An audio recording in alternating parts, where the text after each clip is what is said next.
Good morning. We're ready to call the board meeting to order. Today is Tuesday, September 24th, 2024, and it is 10:05 a.m.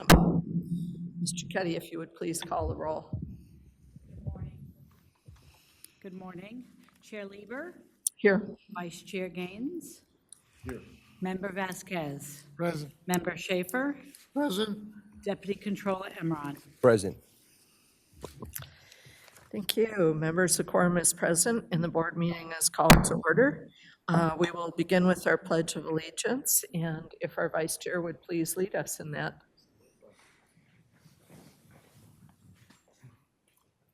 I pledge allegiance to the flag of the United States of America and to the republic for which it stands, one nation, under God, indivisible, with liberty and justice for all. Thank you. We'll go now to our members' brief opening comments. Mr. Vasquez. Thank you, Madam Chair, and good morning. To begin opening remarks, I'd like to note a couple of issues I'm concerned about. First is the governor recently issued a state of emergency proclamation for the city of Rancho Palos Verdes in Los Angeles County in response to the ongoing and now accelerated land movement due to these landslides. I recently visited the area and viewed the devastation that's going on there, and I'm glad he was able to at least give them some relief.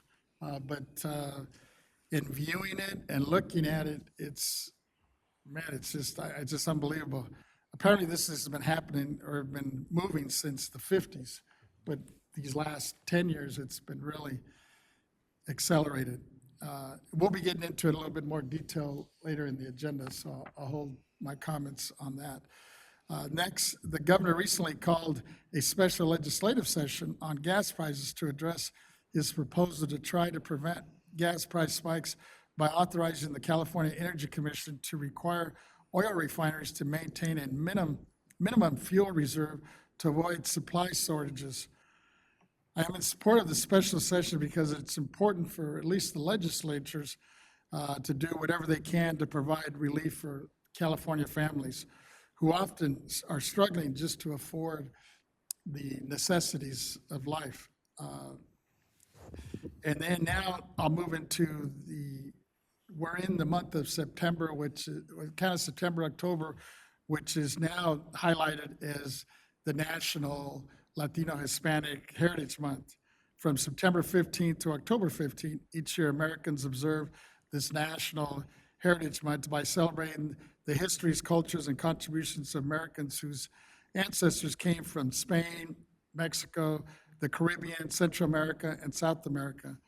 And I'd like to just point out one highlight that just took place last month with the Latino caucus up here with the legislators. Our current Senator Lena Gonzalez is our new chair of the Latino Legislative Caucus, was the vice chair before, but just became the chair now. Looking forward to some of her issues, and she's been very supportive of our efforts, especially as we've been moving forward to grant more authority to the BoE. So hopefully we'll have some good new movements along those lines in the year to come.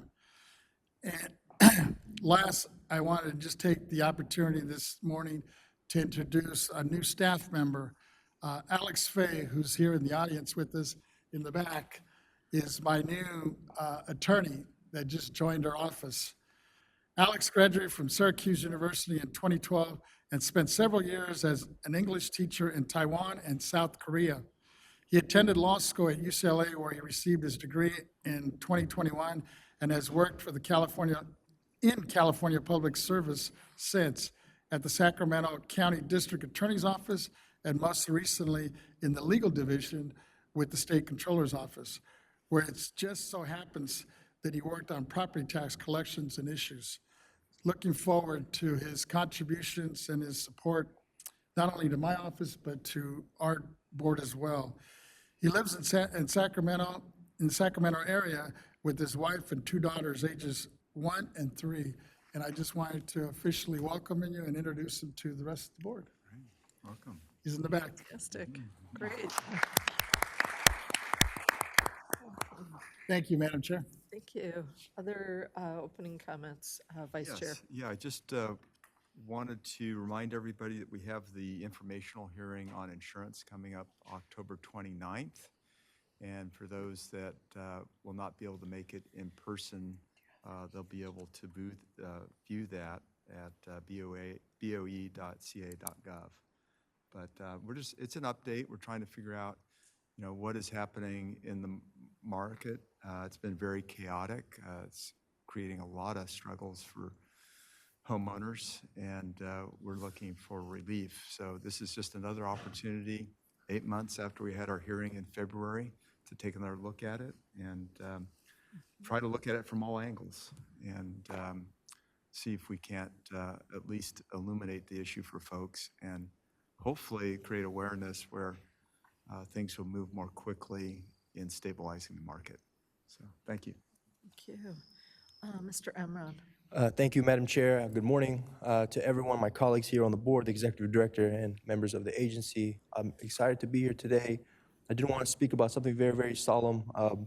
We're here at the end of summer and Labor Day's passed, but there's been a surge in gun violence in and around California. In my hometown of Antioch, California, in the past 14 days, there's been 12 shootings. And here in Sacramento, there's been 5 dead, 3 wounded just over this past weekend. There's a 12-year-old boy that was killed. And I think at a time, what my belief is that government's core responsibility is to keep people safe. And I think it's a problem that we have to all work together to address, each and every one of us. And I'm telling all the young people to put the guns down, to love each other, to uplift each other, because the way that it's going, the status quo is not working. So my prayers to the victims of gun violence, to the families that have been affected.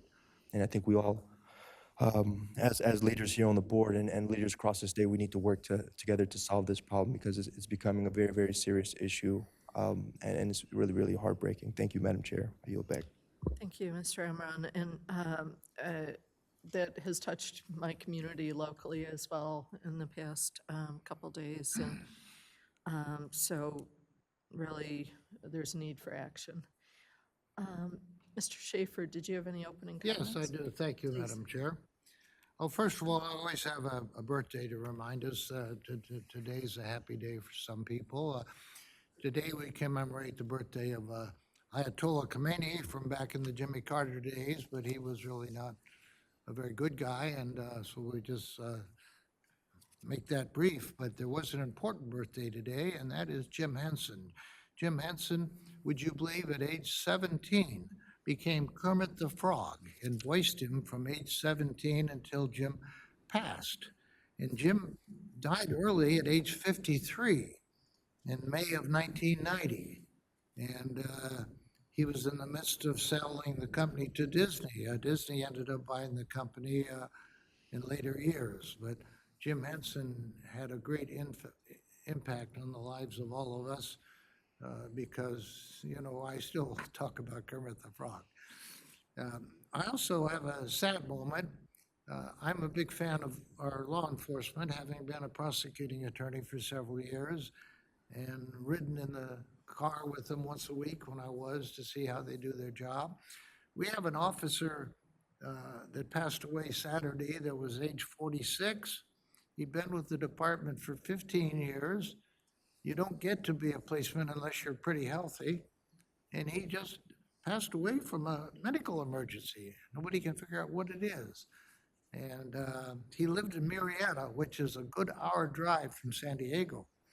This tells me we've got to pay our law enforcement people more money so they can afford to live in the city they serve and not have to live an hour's drive from the city they serve. And I'm mourning the loss of our 15-year-old veteran, just like medical emergency and no reason for it. That tells, any one of us could pass away tomorrow. So our most healthy people, our police officers, boom, have a medical emergency. Just be very grateful that the Lord gives us a normal life, which he was denied. Thank you. Thank you, Mr. Schaefer.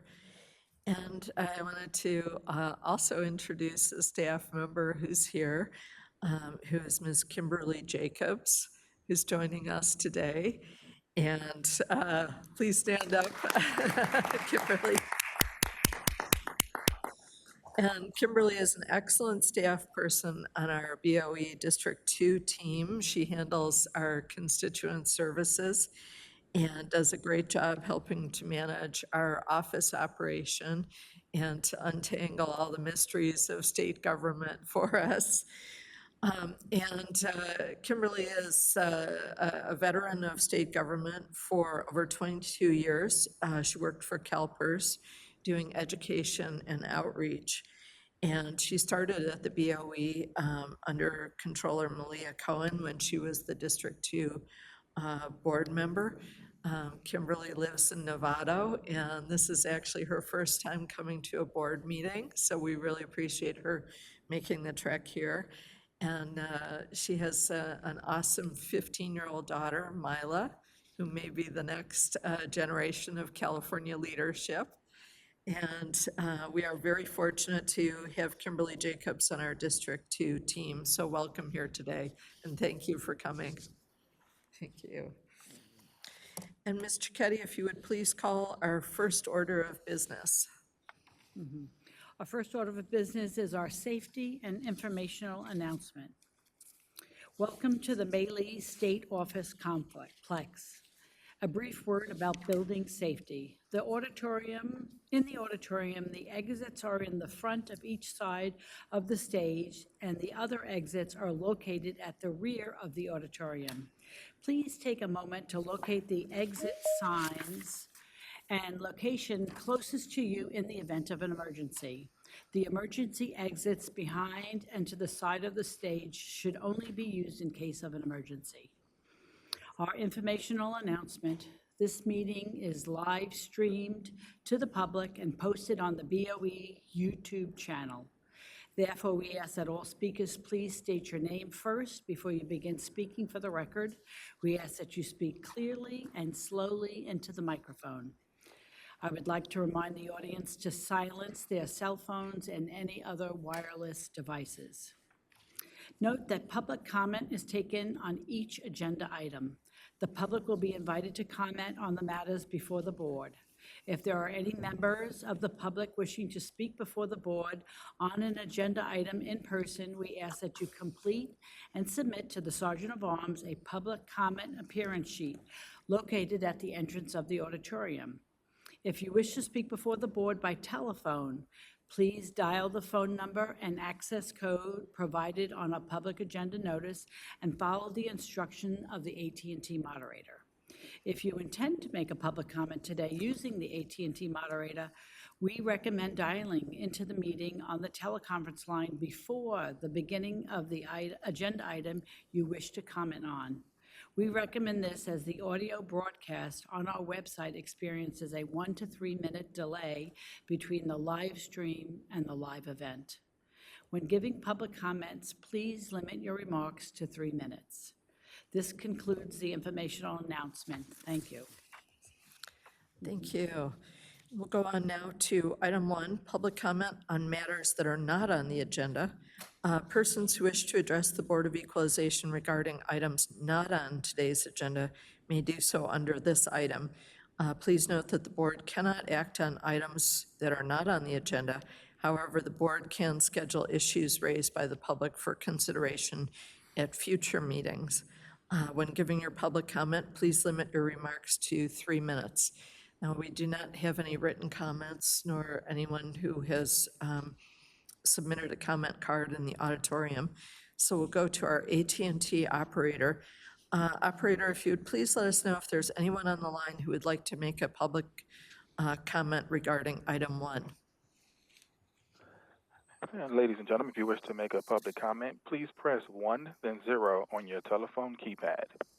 You may withdraw by repeating the 1-0 command. If you're using a speakerphone, please pick up the handset before pressing the numbers. Once again, if you'd like to make a comment, please press 1, then 0 at this time.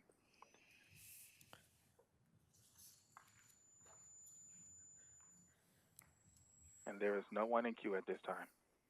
Thank you, operator. We'll go on to item 2. This is the property tax non-appearance consent matters. This matter will be. Chair, can I just introduce, I believe Controller Cohen is here. We need to do our introduction for Ms. Cohen. Certainly, please go ahead. Thank you. Controller Cohen is appearing remotely. I have a statement and a question when a board member appears remotely. If a member of the board attends the meeting by teleconference from a remote location, the member shall disclose whether any other individuals 18 years of age or older are present in the room at the remote location with the member and the general nature of the member's relationship with such individuals. Therefore, Controller Cohen, is there anyone 18 years of age or older present in the room at your remote location? Good morning, Ms. Cicchetti. No, there's no one in the room. Thank you. Thank you. And before we go to Mr. Moon, I'll just finish my sentence that obviously the matter is constitutional function. Contribution disclosure forms are not required pursuant to Government Code Section 15626. Mr. Moon. Good morning, Madam Chair, members of the board. Richard Moon, Chief Counsel. Before Mr. McCool comes up to introduce these items, just as a... Sorry, thank you. Before Mr. McCool introduces these items, just as a reminder, because this is the non-appearance consent calendar, all of these items will be taken up in a single vote. And if the board has any questions on any of the specific listed items, staff would be happy to answer those, but we would first have to remove it from the agenda and then agendize it for a future meeting after getting contribution disclosure forms. So I just wanted to state that before Mr. McCool. Okay, thank you. And we'll welcome Mr. McCool up for his presentation. Thank you. Good morning, Chair Lieber and honorable members of the board. My name is Jack McCool, Chief of the State Assessed Properties Division. Before you today are 16 petitions for your consent. As reflected on today's agenda, there are 11 petitions for reassessment of unitary value, 2 petitions for abatement of penalty, and 3 petitions that are both reassessment of unitary value and abatement of penalty. In all of these matters, SAPD staff and representatives for the petitioners were able to work collaboratively to resolve the issues raised in the petitions. The petitioners were cooperative during the process and provided staff with additional information and data that was requested. As a result, SAPD staff and the petitioners are in agreement on the recommendations before you, and I ask for your adoption of the joint recommendations. Thank you. Okay, thank you. Members, we've been given the proviso by Mr. Moon that if we have questions on the matters that are part of this consent agenda, they'll be removed and come back at a future agenda. Mr. Vasquez. Yes, mine's just a comment, just a quick comment. I noticed you mentioned there was 16 cases here, and mine's just more of a thank you, and not only you, but your staff for resolving these cases. I know that was very time-consuming. Really appreciate it. Thank you. Thank you. Appreciate that. Thank you. Mr. Gaines. Just the statement of clarification. It's my understanding that these are petitions in which all parties agreed. Correct. Right, and so they're being brought forward, and you were able to resolve the issue at hand, whatever that was. And Correct. so we appreciate your ability to do that. Thank you. Yeah, thank you. It's been a lot of hard work by the staff. Thank you. Thank you. So members, the needed motion is to approve the staff recommendation on item 2, inclusive of items A through P. So moved. So that's moved by Mr. Second. Vasquez and seconded by Mr. Gaines. And we'll go to public comment now. We do not have any written comments nor anyone in the auditorium who's waiting to make a comment. So we'll go to our AT&T operator. Operator, if you would please let us know if there is anyone waiting to make a comment on item 2 on our agenda. And if you'd like to make a comment, please press 1, then 0.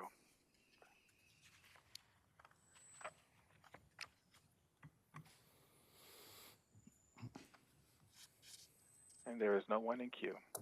Okay, thank you. So we'll bring it back to the board. Is there any other discussion? And seeing none, we'll go ahead with Mr. Vasquez's motion to approve the staff recommendation and the second from Mr. Gaines.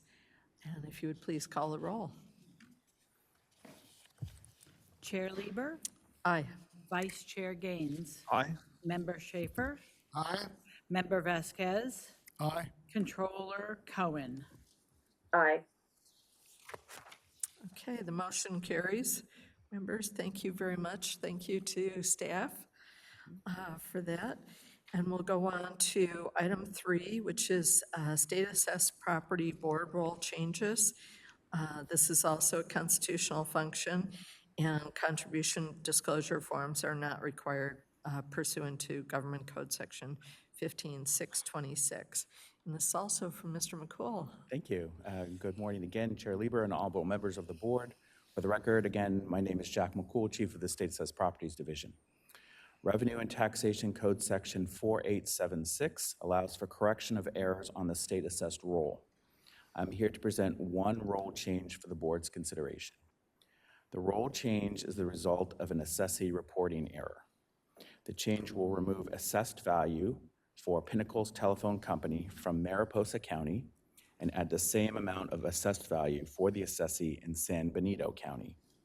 The roll change will not change the assessee's overall assessed value, but merely corrects which county the assessed value is allocated to. The assessee brought the error to our attention and will receive official notice of the change if adopted. Thank you. Thank you. Members, any questions? This one, okay. Seeing none, the motion that's needed is to approve the staff recommendation. So moved. Second? Okay, motion from Mr. Vasquez, seconded by Mr. Schaefer. And we don't have any written comments or anyone in the auditorium who's indicated that they wish to make a public comment. So we'll go to our AT&T operator. Operator, if you would please let us know if there's anyone on the line who would like to make a public comment regarding item 3. And if you'd like to make a comment for item 3, please press 1, then 0.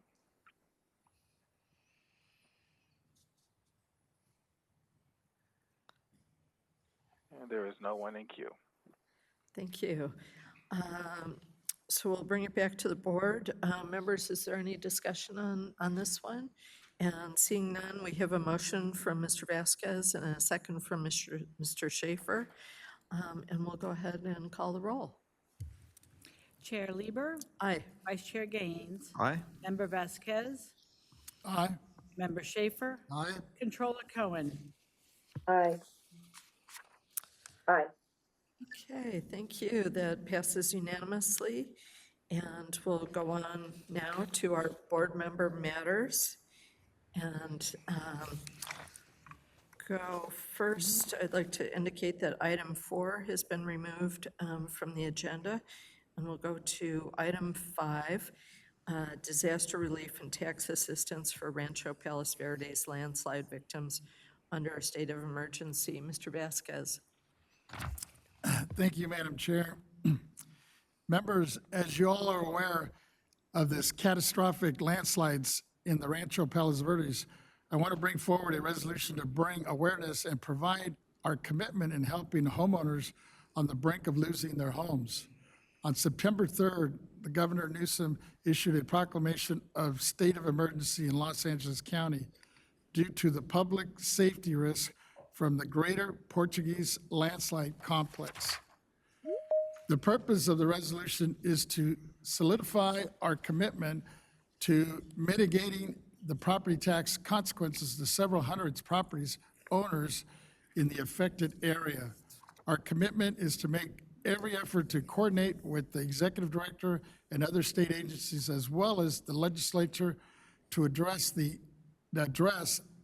any property tax challenges that may arise out of this disaster and provide solutions to our property owners. To be clear, we want to expedite support services for any and all property tax-related activities under the board's jurisdiction, while at the same time work with the Los Angeles County Assessor and the city of Rancho Palos Verdes in getting the word out on available resources as well as critical property tax information. With us today is the Honorable Mayor of Rancho Palos Verdes, John, and I hope I don't butcher his last name, is Cruikshank, to go over the devastation that weakened havoc on the portions of his city, to give us some feedback on what is needed as well as what to give in some insight on what will happen going forward and how the BoE and the assessor can help. I am also grateful that the Los Angeles Assessor Jeffrey Prang's office is here today as part of our discussion. Mr. David Weekly is here on behalf of the Assessor Prang as the subject matter expert and will speak after the mayor. We can open the floor for discussion thereafter. We will start with the mayor. Thank you for being with us today, and please go ahead. If I think he's online here.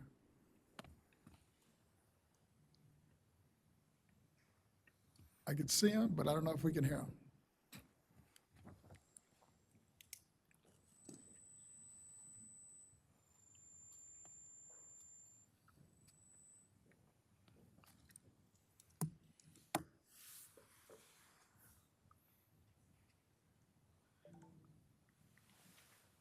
We'll just hold on for a minute to see if Mayor Cruikshank is connecting.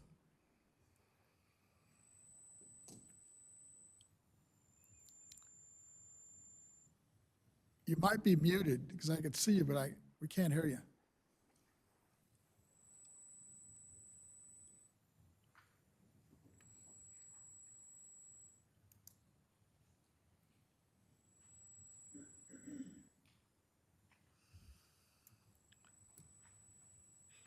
Maybe should we try Mr. David Weekly first? Sure. And we'll come back to the mayor.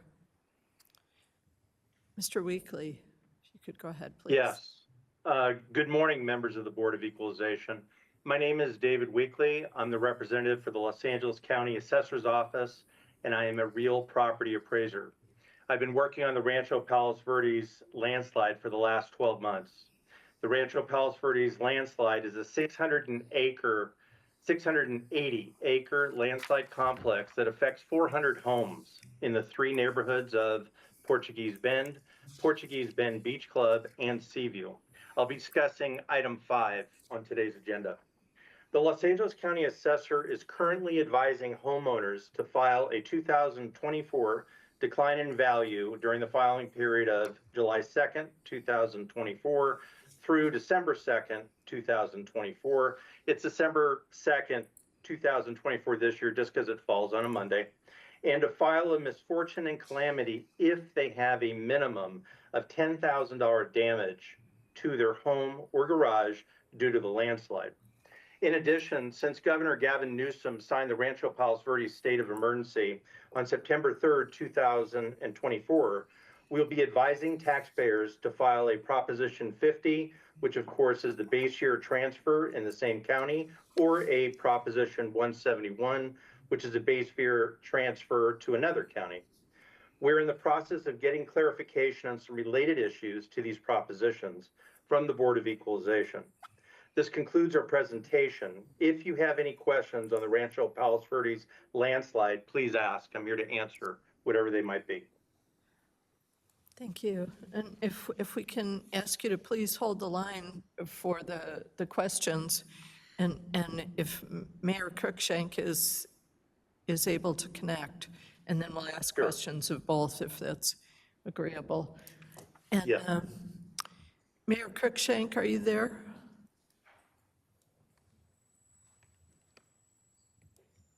I think we had him and then we lost him. So if it's acceptable, Mr. Vasquez, we'll go to questions from the board now. Mr. Schaefer. Yes, Mr. Weekly, I'm very impressed with the job that Mr. Prang is doing, and I'm very happy you're with us today. I have one concern.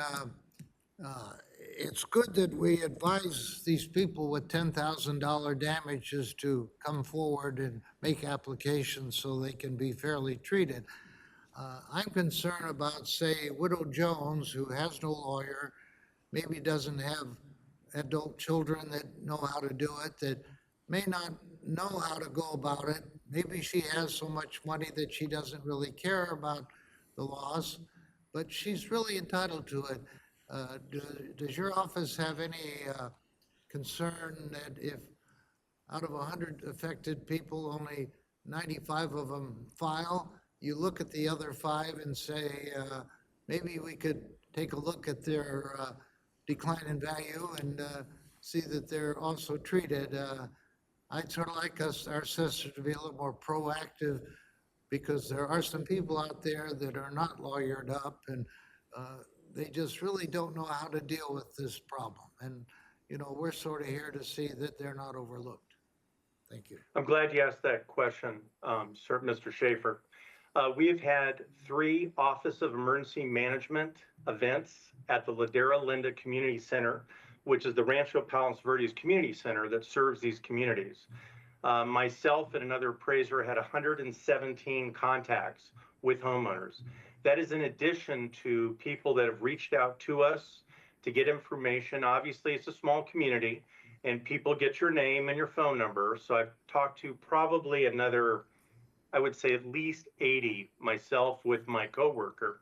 In addition to that, we're even doing further outreach. And each of these communities that I mentioned, Portuguese Bend has 135 homes. They have their own homeowners association. We are going to be sending out, it appears, a letter to say if they have any questions for us on these 2 programs to please contact us. In addition, the Seaview neighborhood also has a homeowners association, and we're doing the same approach with them to have them reach out to us if they have any questions. In addition to that, Portuguese Bend Beach Club, which is literally on the sand, a very beautiful area, they have 52 owners, and we are doing the same thing with them. I personally spoke to their homeowners association manager, it was last week, and they said they will pass on our information just to give them exactly what we want to do. We're very focused on helping the residents and homeowners of these communities. In my career of 21 years, it's a very significant situation where I felt and our management team feels that's the best approach. And I'm sure neighbors help take care of neighbors too. That's important. Well, not only that, sir, but neighbors tell neighbors exactly what we talk about when they talk to the assessor's office. And I am constantly told, David, I talked to Sally, she told me to call you, or Joey. I mean, it's a very tight community. So we're well aware of it, and we're being as consistent as we are with our message of what we can and cannot do. Well, thank you very much. A good report. Yes, sir. Other questions? Vice Chair?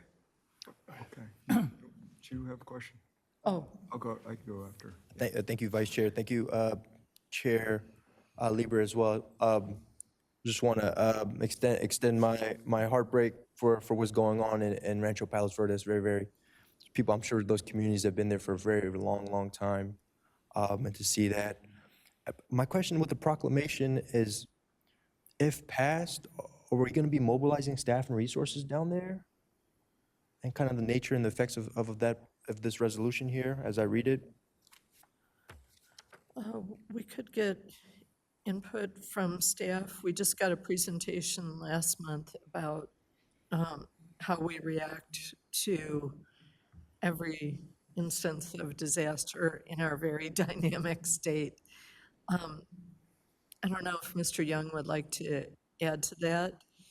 Are we either or? Okay, well, I'll take the the top. Thank you, Chair Lieber. Yvette Stowers, Executive Director, Deputy Controller Emma. I appreciate the question. I'm sure Mr. Young would have loved to come up and answer it, but I think I should answer. So first, my executive team, we have been looking at this resolution, and we feel for the people of Rancho Palos Verdes. And I'm very happy to learn that LA County Assessor's Office has been very proactive over the past 12 months in providing 3 different reliefs for this community. With respect to your question, Mr. Imran, are we going to mobilize agency staff to provide assistance? To be quite honest, no. We will continue to support the LA County Assessor's Office with our material, like the disaster relief pamphlet that we shared with the members last month, and we will respond to any technical questions that they may have regarding the various provisions for relief. This is, when it comes to disaster relief, it is administered at the local level. Therefore, we do not go agency staff. Now, board member staff traditionally will visit the area and provide support, and including a deputy controller. And that has been our protocol for the past 20 years.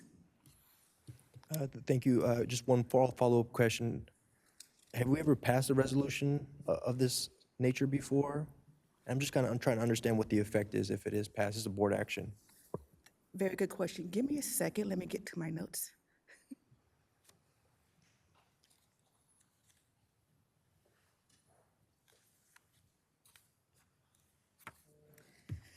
Have we issued a resolution in the past for disasters? I expected that question. My team and I, we did an extensive research of our historical files and did not locate a board-adopted resolution that immediately followed a governor-declared disaster. However, at the June 25th, 2019 meeting, the board honored and presented a resolution to the Butte County Assessor's Office, Assessor Brown, and her staff. This resolution was to acknowledge their rapid response in the aftermath of the wildfire known as Camp Fire. As you may recall, the wildfire destroyed the town of Paradise. The governor declared the Camp Fire as a disaster on November 1st, 2018. We also looked at past practices, and although we did not see any resolutions, BoE did in the past issue press releases. The press releases was generally came from the agency, and this was BoE, as we like to call BoE 1.0. The agency would release a press release, and the chair of the board would have a quote. After that press release, a member would also issue a press release, and it would generally be the member for that area, that district where the disaster was occurring. The press release would generally both, whether agency or the member, will express concerns and for the community, and then go over the various rules and laws and relief that was available, whether it was released for sales and use tax, which was a program that we administered, or property tax.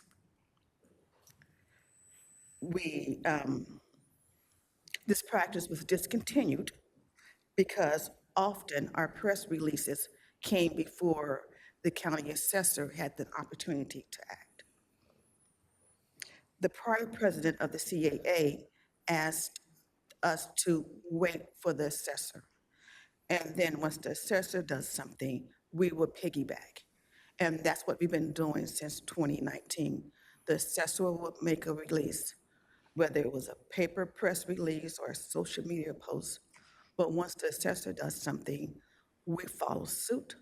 And we will, at the very minimum, post it on our social media page, their press release, and then we will link our disaster relief page, which we've done an excellent job of providing information and material on the various release programs. I hope that answers your question. Thank you. Appreciate the homework on that too. So just to be clear, if we pass this resolution, you're going to send a copy to the LA County Assessor and wait for the press release, or are we going to make our own press release? I'm just trying to understand, is this If the ceremonial board, nature? if the board decides to adopt this resolution, the executive office was not planning on doing anything. It would be up to the board and the sponsor of this resolution to, I don't know what the goal was, if you was going to present it to LA County, or if you just wanted, just for the city of Rancho Palos Verdes understand the board support. I was looking kind of a two-prong approach, because this is very unique. You know, unlike wildfires and some of these other disasters we have, or we've had in the past, they have an end game. I don't see an end game here. This thing has been slipping since the 50s, 1950s.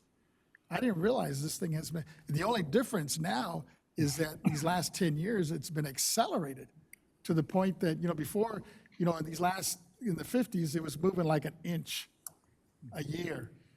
This last year, it moved 50 feet. I literally went to visit a piece of property that was sitting on parcel A that no longer, I mean, it slid 3 parcels down the hill. So it literally is sitting on an empty lot that the individual that owns the lot is now asking the county, do I own that structure? Because it's sitting on my property. And if not, I need to be charging rent. And this poor guy that has a structure, or had a structure on parcel A that now is 3 parcels down, has an empty lot, paying property tax on a structure that doesn't exist. I don't think that's ever happened in the history of the BoE. That's the only reason I'm bringing it up to your attention, and, you know, get your thoughts and ideas, because at the end of the day, I mean, we're kind of limited in terms of what it's not like we can provide a grant to these folks or money. I think the only thing we could possibly provide, and I'll look for staff on this issue, is assistance on, you know, the value of the property now. Because basically that's our role.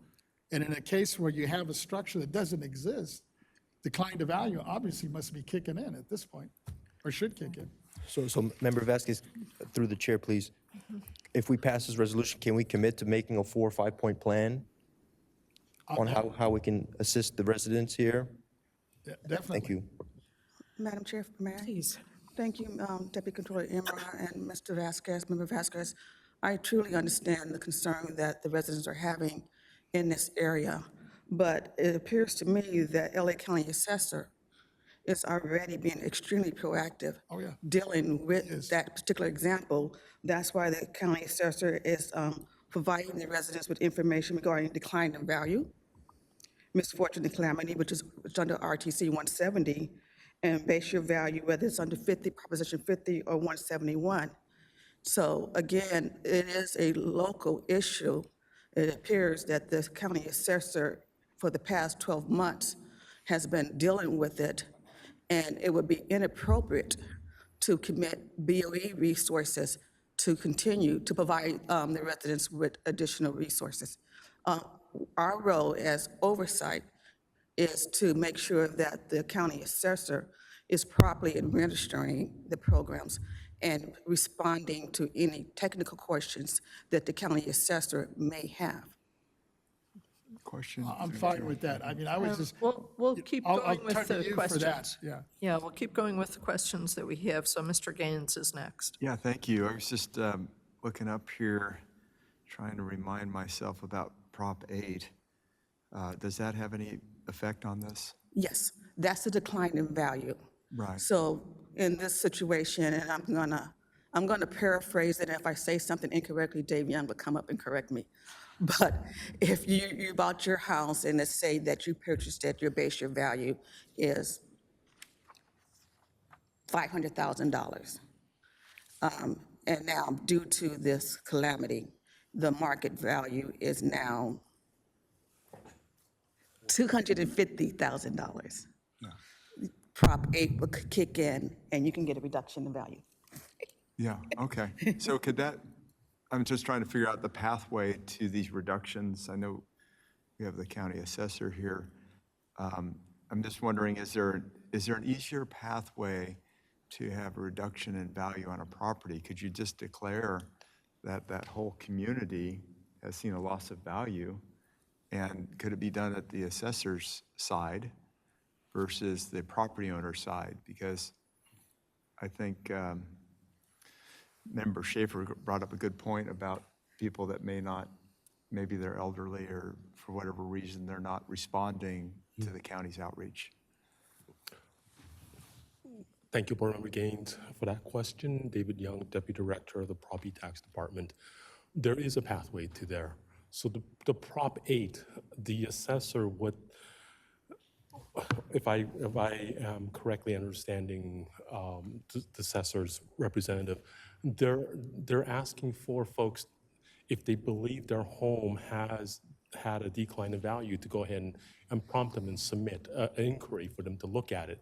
But the assessor is fully able to and aware and empowered to lower a value of a property if they believe that it is appropriate to give them a Prop 8. The assessees do not need to actually do it, and a lot of assessors do that. They're actively looking at communities, at census tracts, at neighborhoods, and seeing if the property actually has dropped below its Prop 13 value. So that is available. I am almost positive LA is very active in doing that. The difference between the Prop 8 and disaster relief is when you can get it and whether you can get a proportional reduction.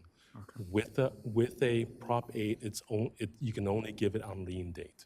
So they would look at it now, review it, and actually give them a value on the next lien date, give them a reduction.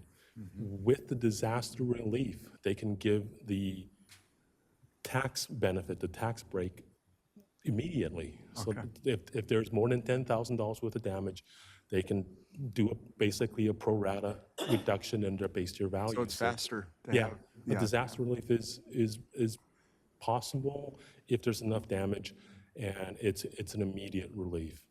The other thing that is possible, depending on the county, some counties actually have an ordinance that allows the assessor to go ahead and give the reduction, to give a disaster relief on their own volition. They can go through and actually say that house has had damage.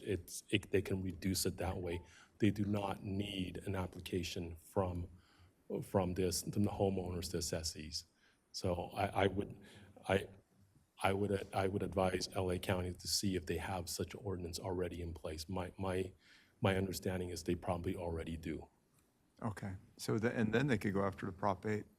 Yeah. They could do both simultaneously. Well, usually one is more advantageous than the other. Okay. So it just depends on, they will look and see which one's more advantageous. And they usually will choose that one. All right, great. Thank you. Madam Chair, I understand the mayor might be on the line now. Okay. Just one moment. Did you have a question for? I have several, but I'll wait since he's on the line now. Mayor Cruikshank, if you could. Yes, I'm here. Oh, thank you. Yeah, hi, everybody. Thank you for having me. I had to find a place with cell reception here on the Palos Verdes Peninsula. Anyhow, John Cruikshank here.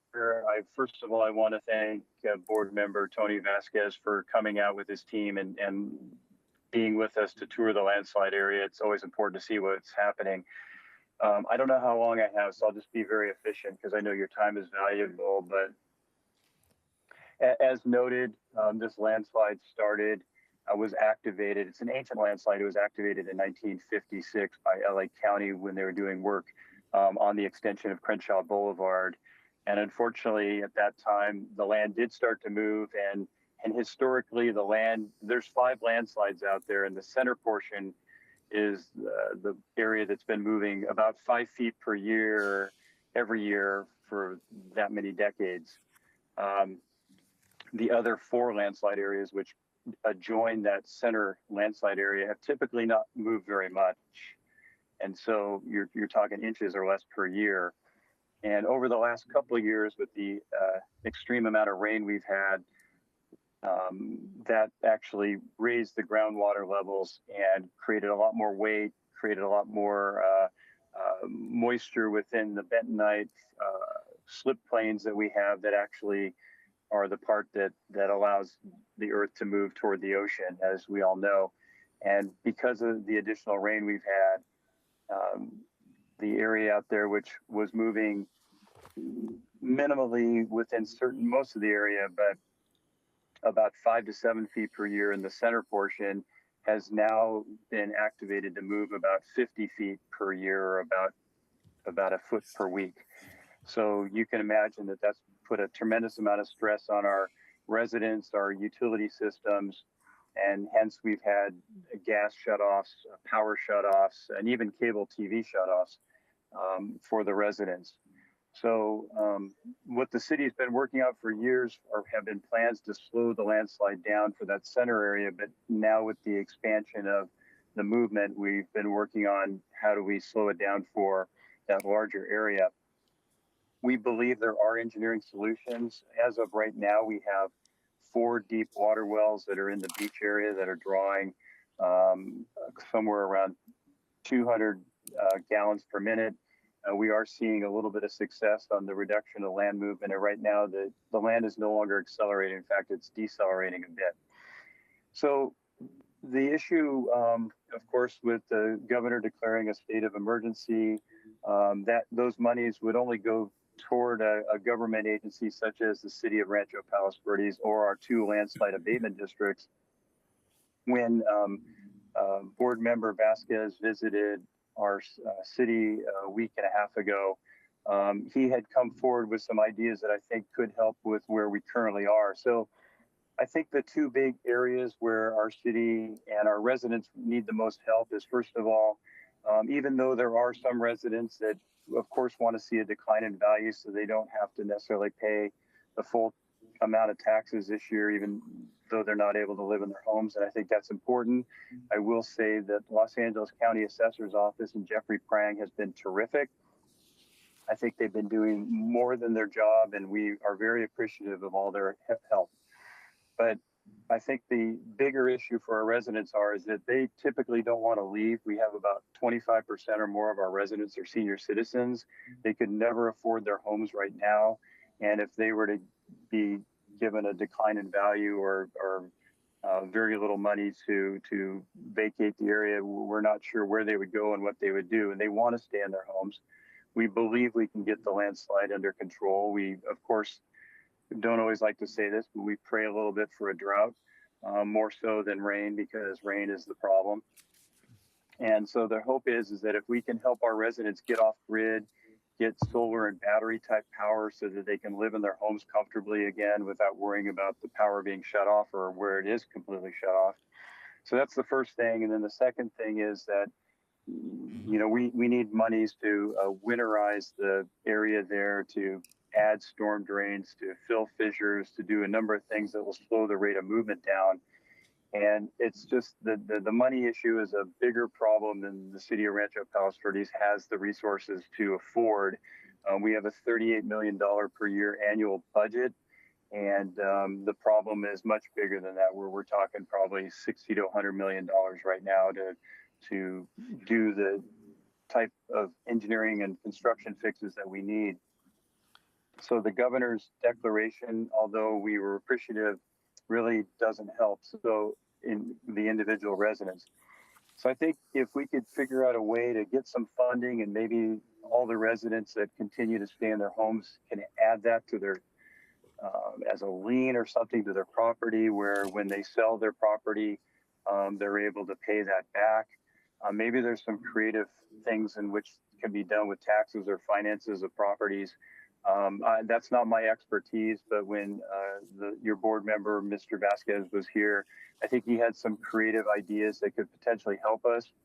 Unfortunately, the number of homes is not enough to kick in the FEMA resources that we need. I think they said 1,000 homes need to be affected, and we're certainly under 1,000 homes.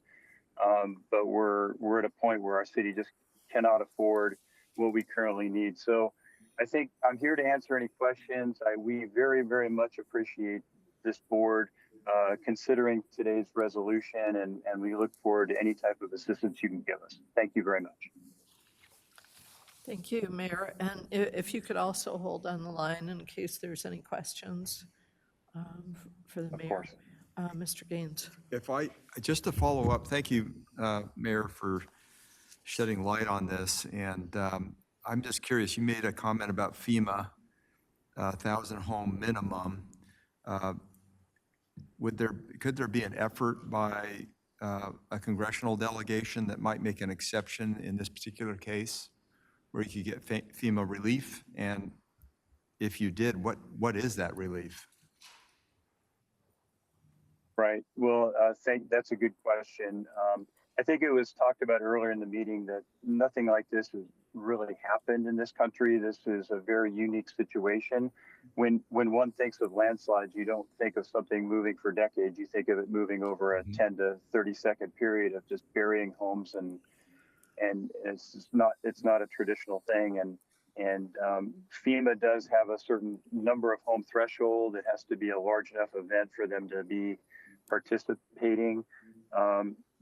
As I mentioned, I think the needs are from FEMA and the Corps of Engineers with their expertise in construction and engineering would be that we have them help with our road, Palos Verdes Drive South, which constantly moves.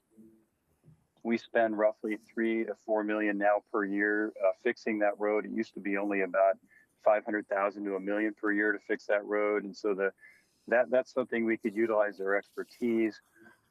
If FEMA is able to come in and help us with the drainage systems and dewatering devices and other expertise that only FEMA and only the Corps of Engineers has, I think that if we were to get our congressional member, the Honorable Ted Lieu, to participate, I know that his office is always asking what they can do. I think just because it's a problem that's never occurred in this country like this, I think a lot of people want to help, but they scratch their heads like, how do we help?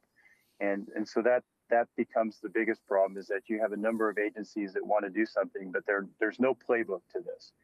And so I think having the Board of Equalization and declaring this resolution today and helping us with potential outreach measures, I'm sure we could work with Member Vasquez to figure out how to properly or best reach out to our representatives and come up with creative ways for them to help us.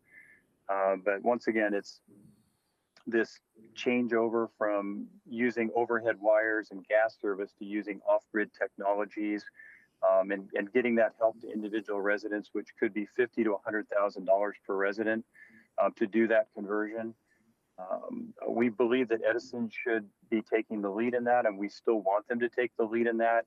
But once again, it's a new thing for Edison as well, not something that we're all used to doing. And so I think that's one way that could be available. And then also with FEMA, getting them to help with emergency relief, with fixing the landslide and dewatering and drainage and other things that could help us get it down to a manageable level of 5 to 7 feet per year versus this 50 feet per year that we're currently seeing. Great. Yeah, thank you so much. Yeah, if there's anything that we can do, please let us know. I did serve with Ted Lieu in the state legislature, but it seems to me we're talking federal. And I think you need to be aiming at a bipartisan effort here to provide some relief and hopefully some sort of exception made under FEMA, because it sounds like that's at least part of the solution. So, thank you. Yes. Thank you. Other questions for the mayor? I had a question for staff, and I think my understanding coming from the mayor is that there are some individuals who want to get tax relief and have the value of their property downgraded, and others who are not quite sure yet. And I think we heard from Mr. Weekly that the assessor has held 4 or 5 community meetings to talk with individuals about what they would want to do. What could the BoE do that's within our constitutional charge to step into the situation and to help get a FEMA waiver, or help activate the Army Corps of Engineers, or or help to move SoCal Edison. Is any of that within our, because it sounds like Assessor Prang has had many outreach events and is offering the options to people. And then it's really has to be up to them if they want to decrease the value of their property or not. And they're probably sort of in a difficult place of making that decision. Do we know if LA County is one of the counties where the assessor can automatically make those downgrades? Unless the person objects? Yeah. Since we have LA County online, I think it would best serve if we asked him. My understanding is that they are, but we would love to be able to verify that with LA County since they are online. And if you could stay up here while we go to Mr. Weekly and ask him, do individuals have to apply, or can the assessor just provide relief based on, well, their house just left the location that it was at previously? So, right now, the Prop 8, it can work both ways. They can ask for it, or the assessors can go ahead and do it on their own volition. They're already empowered to do so. For disaster relief, if they are a county that has adopted that provision where the assessor can go ahead and do it, then they're fine. If they're not one of those counties that have done so, they will need an application. My only suggestion would be perhaps they can pursue an ordinance through their Board of Supervisors to make that available. And do we have a role with stepping in with FEMA or the Army Corps of Engineers? Typically not, other than maybe as an FYI perhaps, but I don't believe we have anything in our mandated jurisdiction to do so. Okay. And maybe Madam Chair, along those lines, part of my reason for this resolution, I think, was to use our support to give it to the mayor, the county. Jeff Prang was willing to help, and hopefully so they could leverage it with their Congressman Ted Lieu and even our own governor. Because even though the governor declared this a state of emergency, he hasn't gone out there and actually made a visit. And I think he really needs to see this, because I think once you see it, it really opens up your eyes to what is going on with these folks. And like I think the mayor mentioned, some of these folks are like asset rich, but liquid poor. In some cases, they inherit these properties. And just like in my situation, if I had to buy my home today, I couldn't afford it. And many of us are in that same situation. And I just hate to see us not at least take a position to assist. Granted, it doesn't mean that we are going to provide a grant or provide the funding, but I think they could use, hopefully, a resolution to leverage with these other agencies and elected bodies to do something or to give them some assistance. Because I think, like our vice chair mentioned, FEMA should be doing this, but it's kind of, it's such a unique situation, it doesn't fit in the current structure of FEMA, but it should. Or at least there should be an avenue to amend it or provide some assistance. Okay. If I could ask a question of our executive director, please. The last paragraph of the resolution says, commit to assist and support in the performance of any and all property tax or other tax-related activities under the board's jurisdiction to help address the state emergency plan as needed, and to further commit all appropriate and available resources. Is that something that we can commit to, that we have experience with? Thank you, Chair, for that question. We did look at that paragraph, and we did make some modifications to it.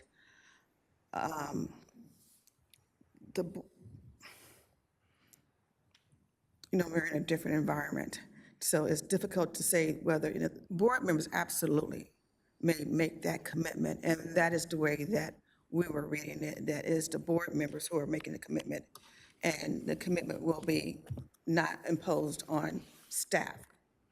And that's how, so our perspective was that paragraph was acceptable as revised.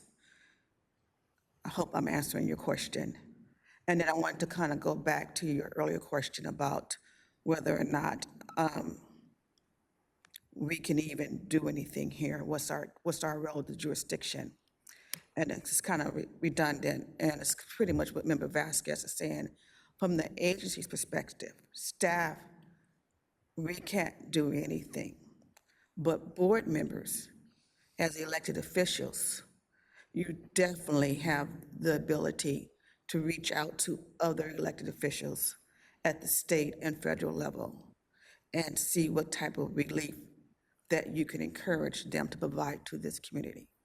And that's definitely within elected officials' preview. Okay, thank you. Other questions? Mr. Imran? Just a quick follow-up. So if we pass this today, can we commit to sending this resolution to the press and releasing a joint statement? I just want to know like the effects of it. Let's pass it, but what's next? Well, as presented to me and to the board, a request for a press release was not asked for. So if that is the desire of the board, I guess it will be within the board's right to direct me to issue a press release. And it would basically say that the board adopted the resolution and summarize what it says. And it would be that. And we would, as a press release, we will follow our protocol and ask the chair for a quote, and the chair will have the option to do the quote or defer to Member Vasquez, since he is the sponsor of this resolution. And can we also get the mayor in on that too, please? That'd be great. Thank you. Mr. Schaefer? Yes, Mr. Executive Director, of course, staff would not be doing anything on its own. We are the elected officials, and we set the policy, and we tell you what to do. But we are not being left with the option only of calling other officials. If we decide we want to go forward and help, we act through you, and your fine staff is probably much more qualified than any of us to figure out how we can best help. So I just want you to know that when we express our fondness for helping out these people in distress, the bright ideas that your staff might have, I want you to know that we expect you to act on that, but you're not acting for a vet, you're acting for the board, okay?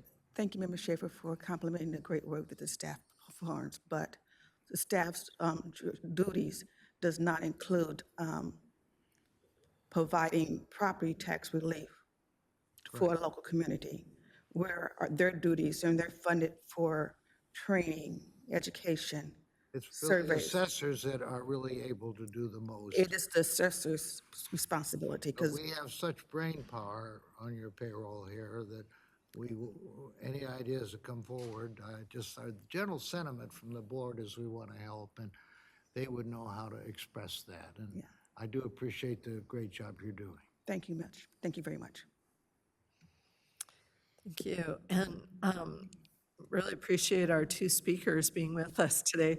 It's unfortunate because Mr. Prang himself is going to be here tomorrow or be here digitally.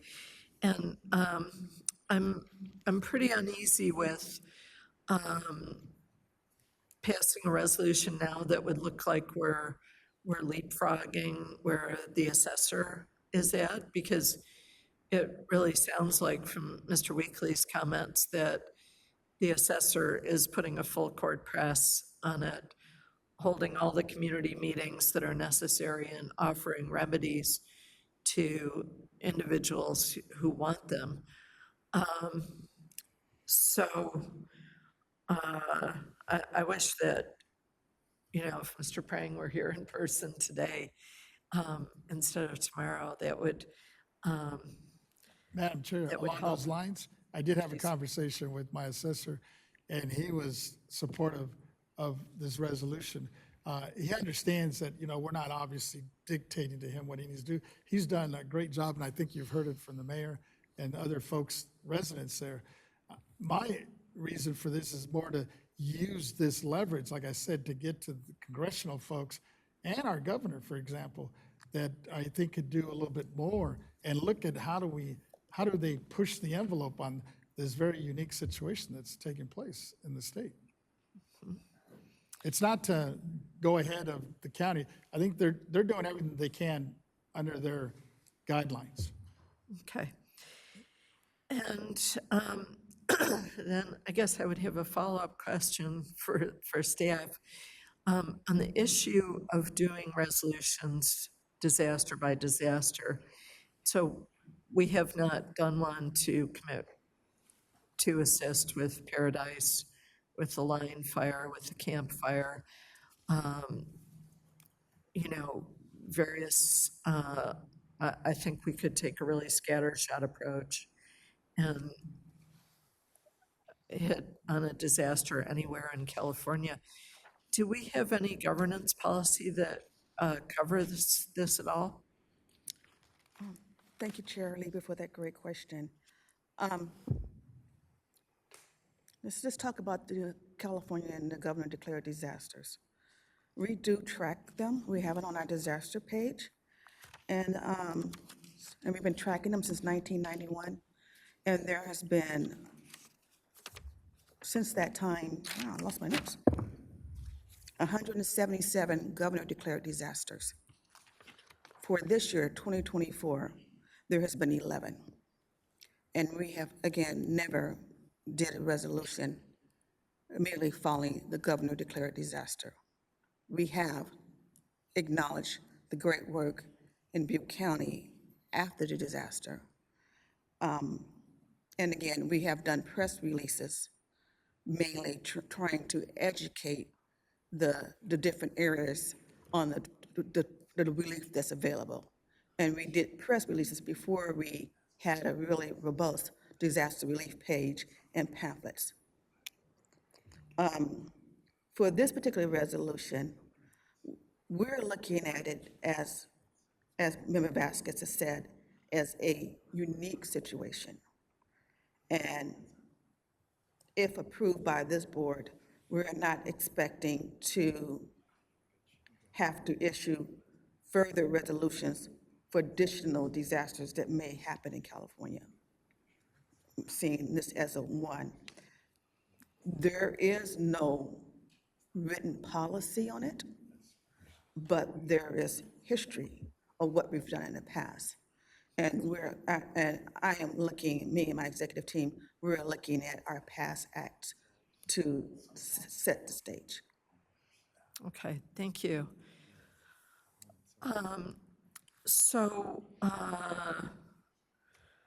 We've got an Madam Chair, I'd like to move the resolution and let's just see if there's support moving it forward. I'll second that. Okay, appreciate it. Moved by Mr. Vasquez and seconded by Mr. Gaines. And we'll go out now to the public. We have no comment cards from the auditorium nor any written comments on this. So we'll go to our AT&T operator. And AT&T operator, could you tell us if there's anyone who is waiting on the line to make a comment on this item 5? Certainly, if you'd like to make a comment for item 5, please press 1, then 0.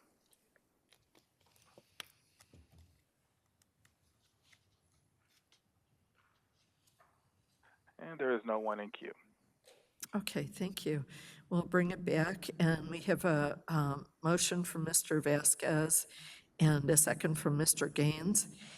And it's not that my heart doesn't go out to the people that are there. I think it's so life impacting and so disorienting to go through a disaster of this magnitude. And crises like these are only going to be accelerating with climate change. I do think that we have to use a modicum of caution in our approach to it, though. and maybe have a governance policy in place before I could support the specific measure. So I think again, we have a very dynamic state. There are many fires happening. I think it's about 60% of Lake County that's been burned over. And we're just finding out more and more about the toxicity of land where structures have been burned. And so I think there are many instances in which we need federal agencies to step up. And in this case, I'm very interested in seeing about the possibility of obtaining a waiver from FEMA. So I'd like to pledge my support on that. But I will be abstaining from the specific resolution today because we don't have a governance policy in place on the resolutions. And I think that we really need to, so that we have equity between these instances of disasters in our state. So we'll go ahead and ask Mr. Cicchetti to call the roll, please. Chair Lieber, Abstain. Vice Chair Gaines, Aye. Member Vasquez, Aye. Member Schaefer, Aye. Deputy Controller Emron. Abstain. Okay, members, the motion carries with 3 votes. And it is now 11:22.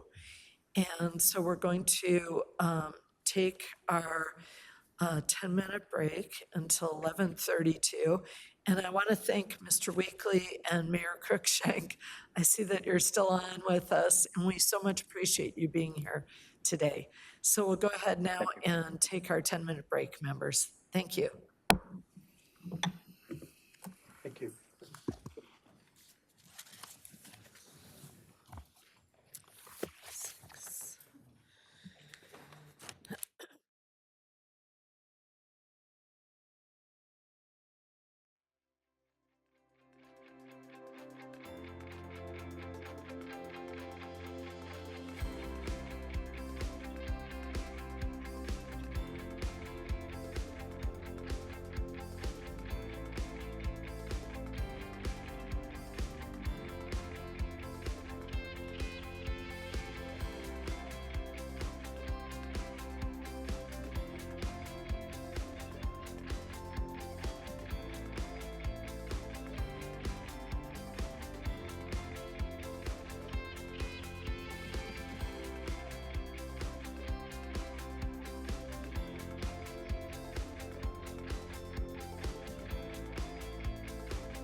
Okay, it is now 11:39, I believe 11:41, and we'll come back now to item 6, which is key issues, concerns, and recommendations from the 2024 Taxpayers Bill of Rights hearing.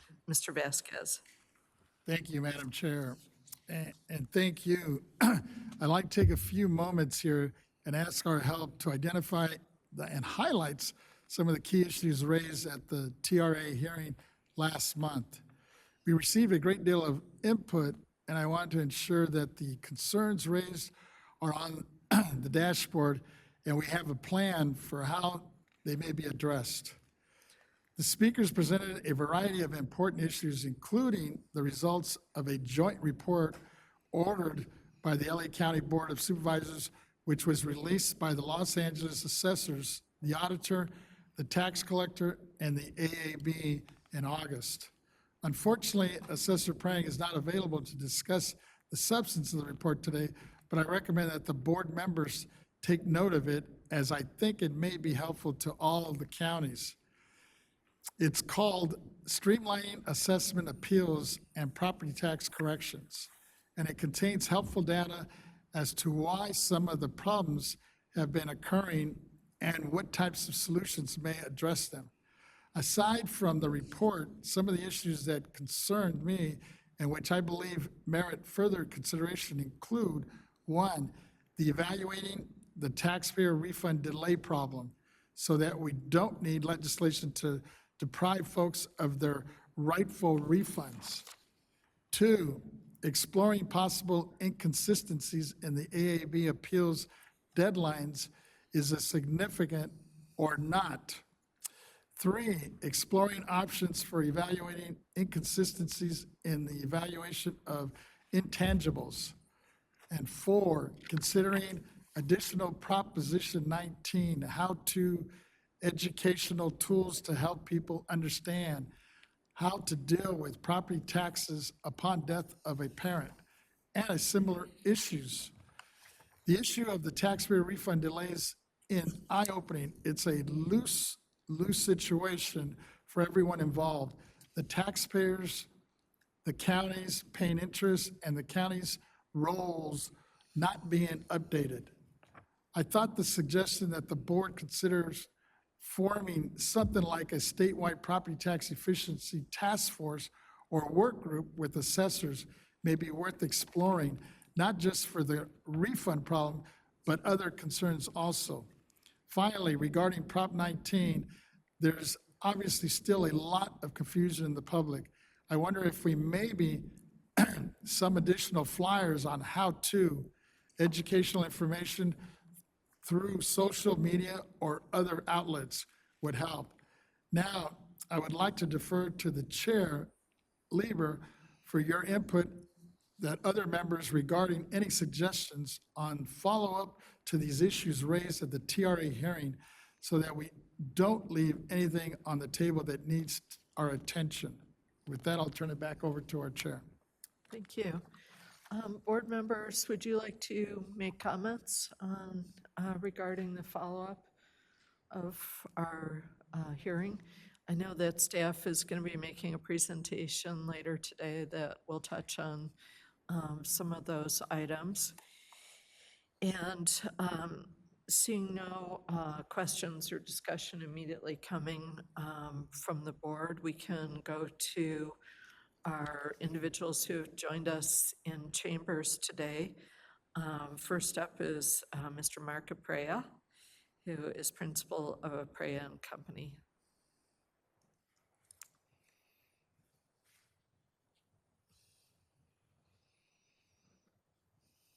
Madam Chair, members of the board, staff, thank you for... Oh, we'll just have you turn your microphone Thank you for the on. opportunity to be here with you today and to address some of the issues that are raised on the board agenda. I'm here on behalf of the California Alliance of Taxpayer Advocates. It is a trade association representing property tax lawyers and tax agents who represent their clients before the assessor, Assessment Appeals Board and occasionally before the state BoE. The CADA board considered the agenda and the 4 agenda items that were listed in the board agenda and conferred and have asked me to appear before you today to make some recommendations. I want to be mindful that these are recommendations that we make in with a collaborative tone, so in collaboration with the California Assessors Association, with the board and with staff, as well as other stakeholders. So the first topic is property tax refund delays, and I know that there'll be further discussion on this. We want to address one item that perhaps has not received attention, but is a real concern by the CADA board and its members. We would specifically like to highlight the issue of chasing appeal refunds. In our view, one of the biggest contributing factors to refund delays occurs when a taxpayer successfully appeals an assessment and the auditor, controller, or the treasurer tax collector, dependent upon the jurisdiction, issues the refund to the processor of the initial tax payment, not the taxpayer. So, for instance, a bank who's got a escrow account. So, for an example, if a taxpayer who pays their taxes through an escrow account successfully appeals and was due a refund, the refund often gets sent to the escrow agent. Upon receipt, the escrow agent has no context or understanding of the appeal or what they just received, and it often goes ignored and the payment goes stale. After this, the taxpayer or their representative has to go through the ministerial process of getting a check reissued to them, which in our practitioners' experience can take upwards of a year. So again, this is not pointing fingers or finding fault, but that the process is designed not to get the check back to the taxpayer. Now, of course, there's a relationship between the taxpayer and the escrow agent or the property manager or what have you, but since the taxpayer is the ultimate payer of the tax, we think that the refund should go back to the taxpayer. So CADA believes that there are statutory changes to the revenue tax code that could be made that can alleviate this problem and ensure that taxpayers get a timely refund. And so, Time has expired. My time has expired. Could I petition for a little extra time? You may make that petition, and before we all jump in, I'd just like to say, unless there's an objection, we'll allow the speaker to continue. I know that he's been here all day waiting for this opportunity, so please go ahead. Thank you. and We'll let you know. So when regards you the expire method, and again. I'll speed it up. Regards the method of valuing intangibles, CADA agrees that there are multiple methods that each have their strengths and weaknesses. And as such, CADA recommends that the board convene a board working group to explore those methodologies and create recommendations based on the findings of that working group. In regard to inconsistencies relating to appeal deadlines, taxpayers and practitioners are often bewildered by the different filing deadlines for varying jurisdictions, and CADA would like to see the same deadlines throughout the state. A specific issue that we have seen in certain counties, taxpayers must appeal a tax bill upon the receipt of a notice, but are unable to do so when they receive the actual tax bill because the deadline date has passed. Therefore, we have seen such instances where a taxpayer receives a notice, reaches out and has a discussion with the assessor staff with an understanding or makes an assumption that the taxpayer may see a lower bill, only to receive the same tax bill and finding out that they are therefore unable to appeal because they didn't appeal at the time of receiving the notice. So currently, deadlines differ by county and can be as early as mid-September or as late as early December. Therefore, CADA recommends statutory changes to the revenue tax code that standardizes this process by allowing taxpayer to appeal both their annual tax bill as well as a supplemental until November 30th. This ensures that assessors, assessment appeals boards, and property tax practitioners and taxpayers all have the same understanding of when an appeal is possible. Finally, we applaud the tremendous work that the BoE has done in relating to Prop 19, in particular your educational outreach to taxpayers. Taxpayers who seek you out or seek information from their assessors are getting great information.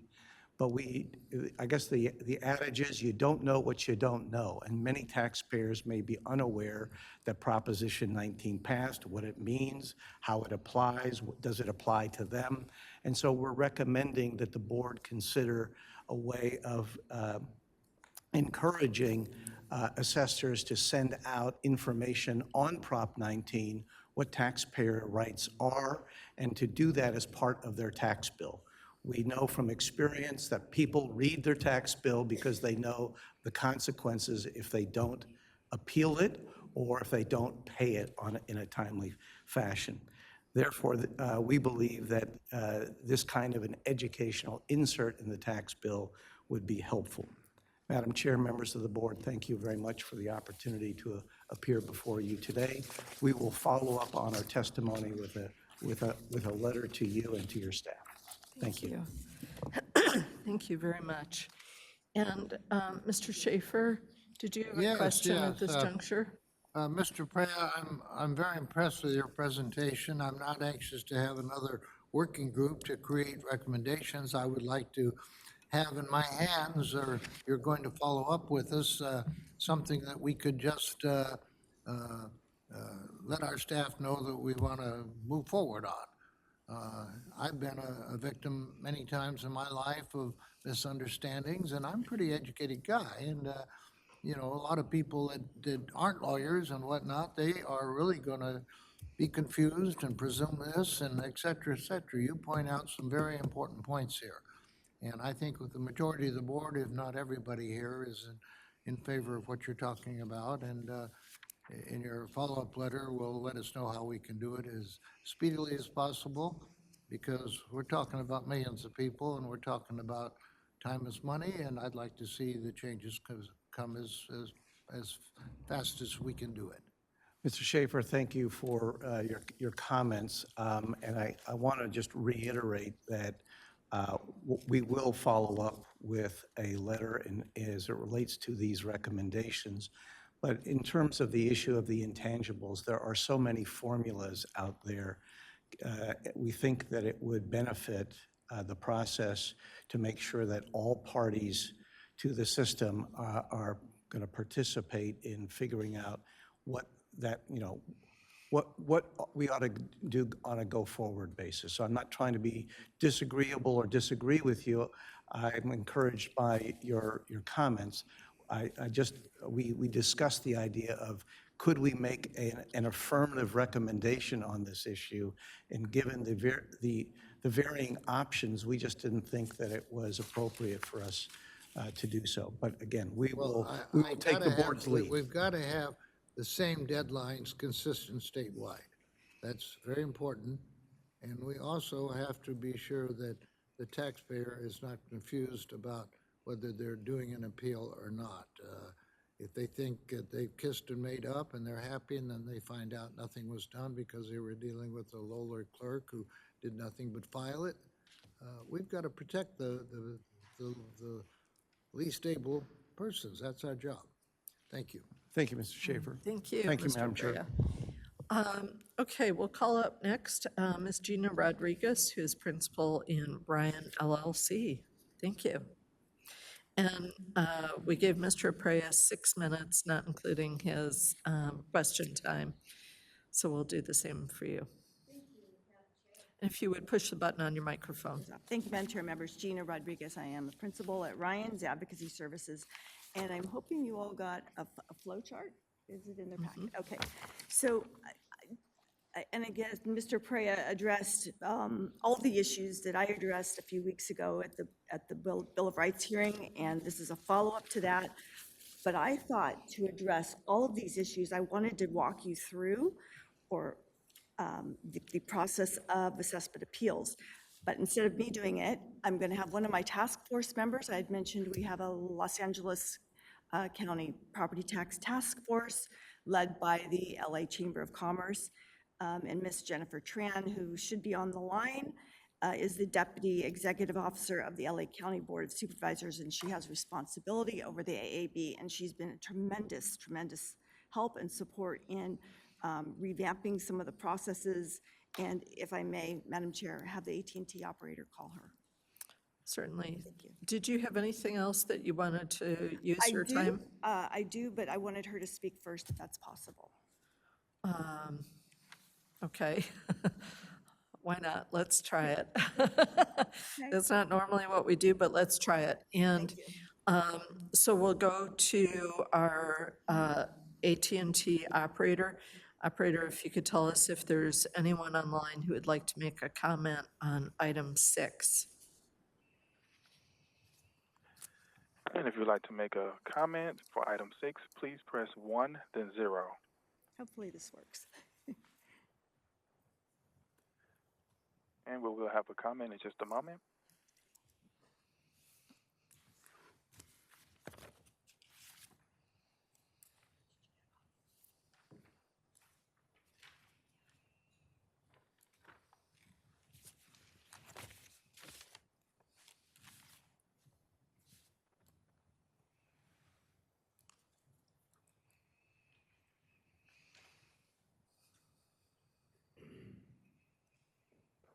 And it'll be just a moment. We're getting the party's name.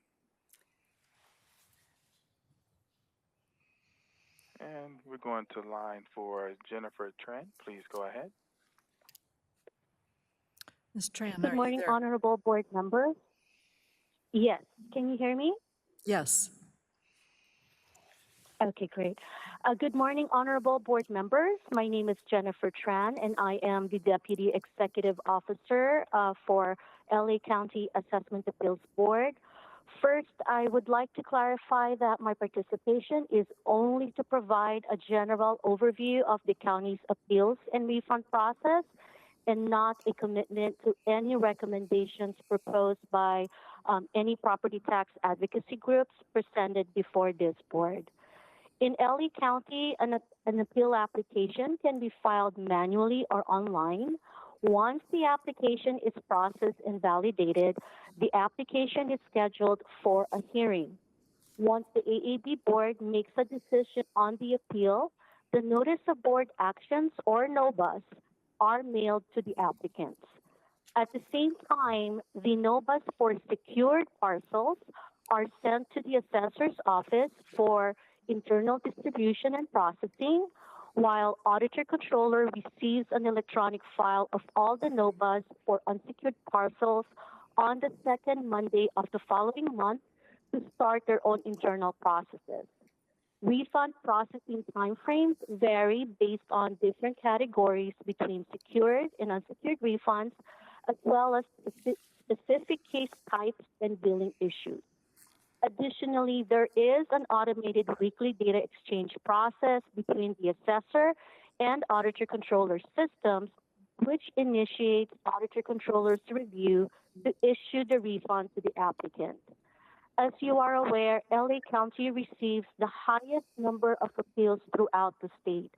On a 3-year average, AAB schedules approximately 53,500 applications with an annual closure rate of 41%, or over 21,000 notice of board actions processed each year. For the past 2 years, LA County has done a tremendous job in streamlining our business processes, including the drastic reduction of backlog appeals by 77%. Recently, the LA County Board of Supervisors made a motion for property tax departments to collaborate in identifying areas for improvement and to provide recommendations to increase the county's operational efficiencies and improve our service delivery. LA County is highly committed on our multi-phase implementation of both technological and process improvements, as noted on our board motion report back, that will meet our county's specific needs, considering the high number of appeals we receive annually and operating on our limited resources. Thank you. Thank you. Okay, Thank you, Jennifer. then we'll go back to Ms. Rodriguez. You've only used 1 minute of your time. Okay. So we'll keep on going. Thank you. And Well, thank you to Ms. Tran. Yes, and I did provide written comments to Ms. Thompson after the Bill of Rights hearing. All our recommendations from the task force are listed in there, but specifically because, thank you, Mr. Vasquez, for bringing this to the forefront, dealing with the delayed refunds. The task force continues to move forward on identifying the why. And, we talked last time about the slow updating of the tax rules. The LA County has now implemented some new procedures. We should see some movement there. We did discover, and again, the task force includes the assessor, the auditor controller, the executive office of the AAB, and the treasurer tax collector. In our last meeting, we identified some additional problems as to why the refunds are late. And really, and I mentioned this last time, it has to do with bad addresses, or as Mr. Aprea stated, the refunds are going to the escrow companies or the title companies. But the new thing we discovered is that the treasurer tax collector's office spends an enormous amount of time to make sure there's proof of payment. And again, we just learned this. They have to ensure there's proof of payment, which is pretty easy to do if you can get through an appeal in a couple years. But if you're in an appeal for 7 or 8 years, there's no proof of payment left. The documents have been destroyed due to the retention policies. Even on the taxpayer side, we can't get proof of payment, so what are we going to do? So we're sort of tackling that issue, but all of these issues really are statewide. Again, some assessors' offices are better than others, but we might as well use the task force, what we've learned through collaboration with the LA County of how to proceed with these. And I agree, a workshop might be best, even with respect to the intangibles. We're dealing with the intangible issue with the CDTFA, with technology transfer agreements. We've had workshop after workshop, and you get all the interested parties together, you get the government together, and figure out what is the best methodology to use. So it's not something we can just come up with. I think we have to collaborate on all of these issues to figure out if there's resources to do what we need to do, and if there's not, what's the workaround for it. So with that, I'm happy to answer any questions. And again, thank you for letting us go to the AT&T operator first. Thank you. Members, any questions for Ms. Rodriguez? Mr. Gaines? And thank you for the presentation, and I was wondering if you could dig into this retention issue a little bit in terms of documents in storage within a database. Did you indicate as few as 5 years that information could be erased? They destroy, and every state agency has, as well as businesses have document retention policies. Some are 5 years, some are 6, some are 7. Yeah. Is that by statute? I'm just curious. I'm not sure. I don't know on that. Might just be by office. Yeah. I don't even know what the board's is. And it's not consistent from county to county? No, I doubt it. Yeah.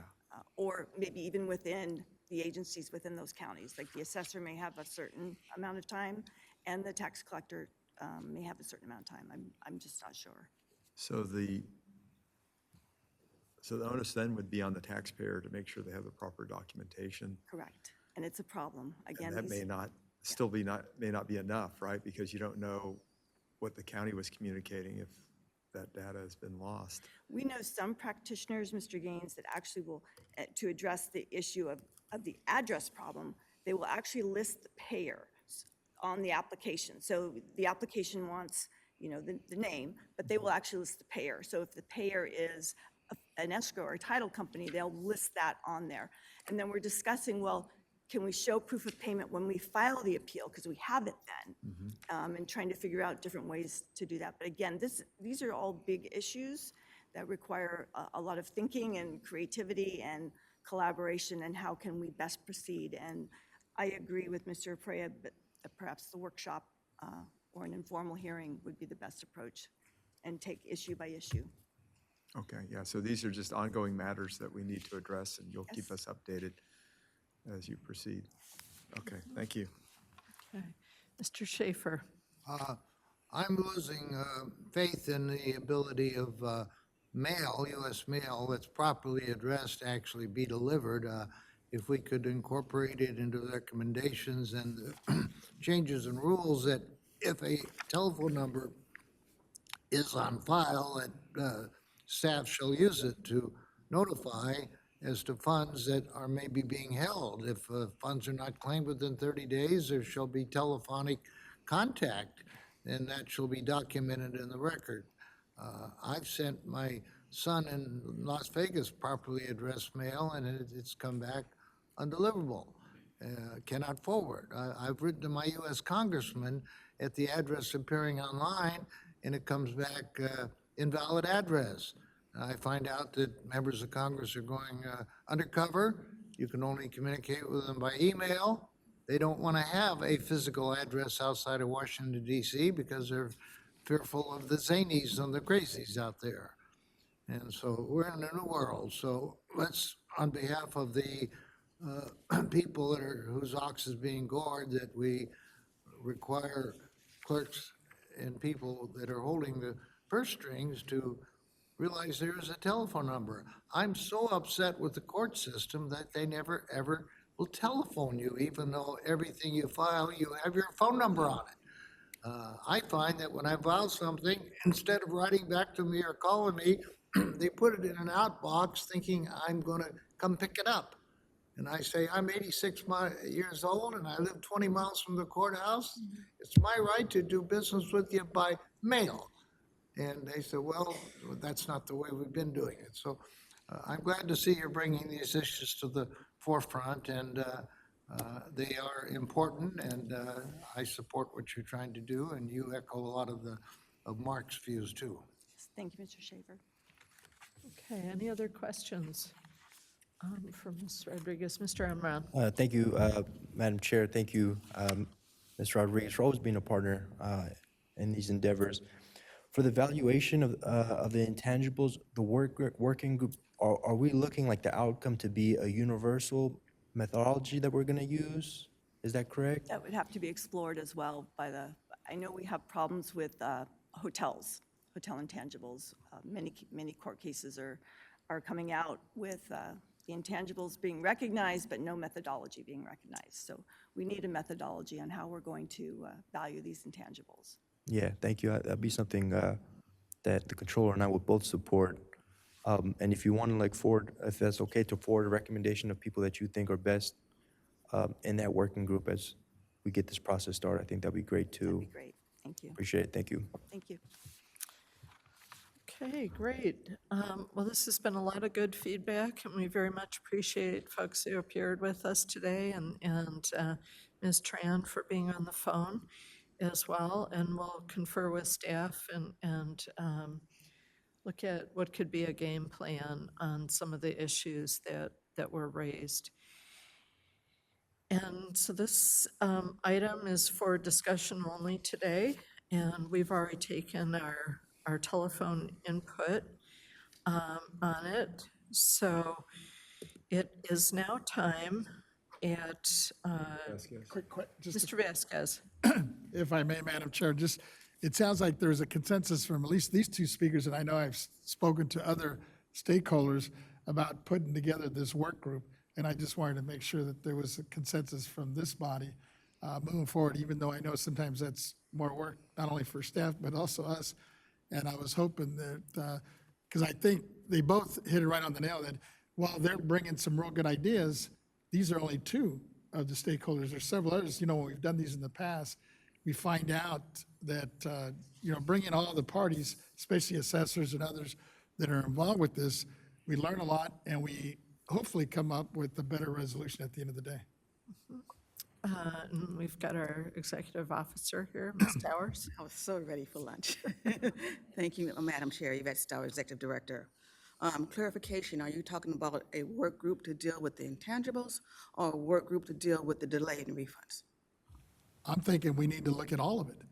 When talking to at least these two individuals and others in the past, they're just raising a couple of the issues, but I'm sure, and even in the conversation today, they even mentioned, I think it was, Cato was mentioning that not only, even though they're pushing right now the delay, there's several other issues and other issues that'll probably come up from other stakeholders that we're not even discussing today. I just wanted to get clarity because there are two separate issues. So I was asking, are you thinking two separate work groups or one large work group that's going to go through these various issues? I think we've had success when we've had just one large group, you know, kind of zeroing in on the expertise of the stakeholders that we're talking about, that not only just limits ourselves to the delay issue, but other issues that were raised and other issues that have been raised in the past. If I may, because I'm kind of backing up. Thank you for the opportunity to speak. This issue of the refund delays and intangibles and other items was raised at the Taxpayer Bill of Rights hearing last month. Following that hearing, two of the stakeholders reached out to my office and I met with them, that being Representative Ms. Gina Rodriguez and a representative from Caltex. And we discussed these issues again. And my executive team, we have been evaluating all the issues and we are looking at them. They are on our radar. Let me start with the issues with the delays in refunds. Clearly there was a problem with LA County and it seems like they have taken steps to address it. And may or may not be a problem statewide. The representatives are saying there's a problem statewide. I have not been in communication with the local county official responsible for issuing refunds, that being the auditor controller or the tax collector, but I would take the representatives for their word that there's a delay statewide. So, and what I see is that there's a need for those responsible for getting the refunds out, for them to improve their communication and look for efficiencies. And that's exactly what LA County did. And those responsible include the county assessors, the Assessment Appeal Board, which is the Board of Supervisors, the auditor controller, and the treasurer tax collector. So that would be the first step. I also believe that the Committee on Tax Collecting Procedure, an advisory committee to the state controller, could also assist with this communication. The committee members include two county auditors, 4 county tax collectors, 2 county assessors, and 2 county board of supervisors. And Deputy Controller Imran is shaking his head, thank you. And then finally, this issue could be a perfect agenda item for the annual statewide controllers conference with the county auditors, which is scheduled on October 22nd through the 24th. So I think, well, not I, my management team and I believe that that should be the first step. But if this board would like to convene a work group to discuss the matter, that's in your right, but you would definitely would need to get the named individuals, the local officials involved. As far as the valuation of intangibles, we do have a handbook to provide some instructions. I understand that it's not detailed enough, and there is a need for additional instructions. I do not support doing it in the same fashion that we did for the work group for COVID relief. I recommend that we take it to a work group where we still get the parties involved, property tax staff, legal staff, and the representatives with the expert knowledge.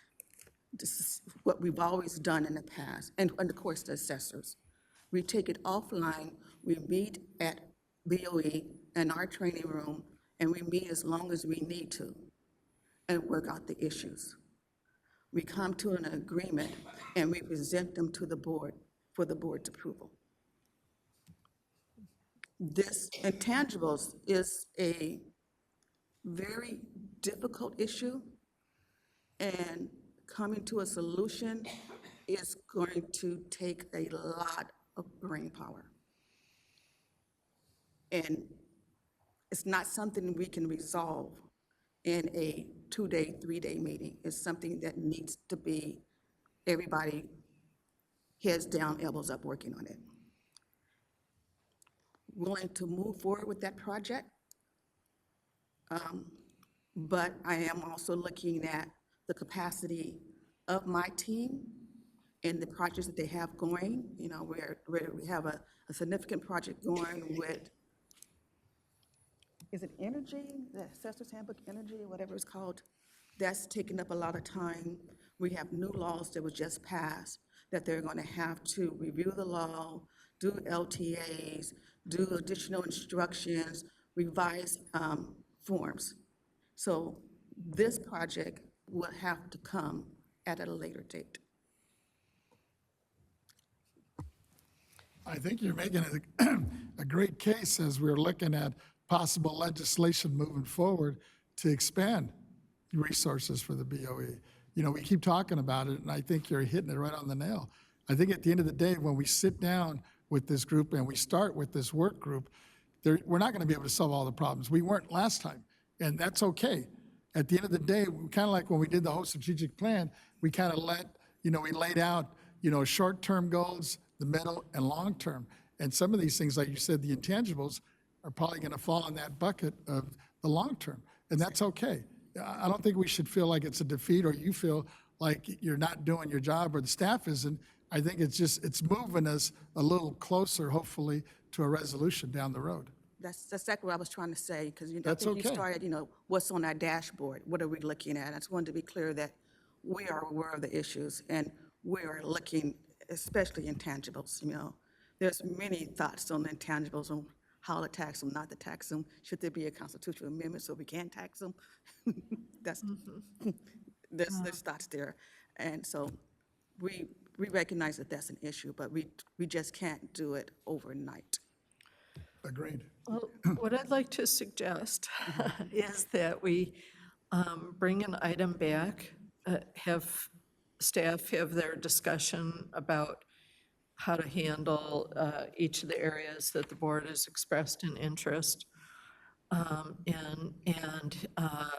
have that vetted and discussed by staff. And then we bring back an item to talk about our approach. And today's item is not an action item, so we can't really, we haven't, notified the public that we're going to make a decision today. So I want to make sure that we don't go to that direction. But I think if we bring back an item about what our approaches could be on these things, that would be the most fruitful thing to do. So we'll work with staff on that one. Mr. Schaefer, did you have a comment? Well, you just said it can't be overnight. With all the telecommunications we have, we can't do it overnight if we want. Thank you. Yes, nothing is overnight right now. But appreciate all the input on this one, and we will bring an item back to talk about our approaches on it. So thank you. Now, we do need to take our lunch. We're just about 10 minutes over on our commitment for the time that we committed to staff. And so we're gonna leave now at 12:20 and come back at 1:35. I would prefer shorter than longer because there's not too many places to go here. Thank you, Mr. Schaefer. I have had that comment. And the reason that we're going to come back at the time that was on our agenda is just because we've noticed people. And so if they wanted to come be here for the good items that we have available this afternoon, we'll stick with this 75 minutes. So we'll go ahead and break now and come back at 1:35. Thank you.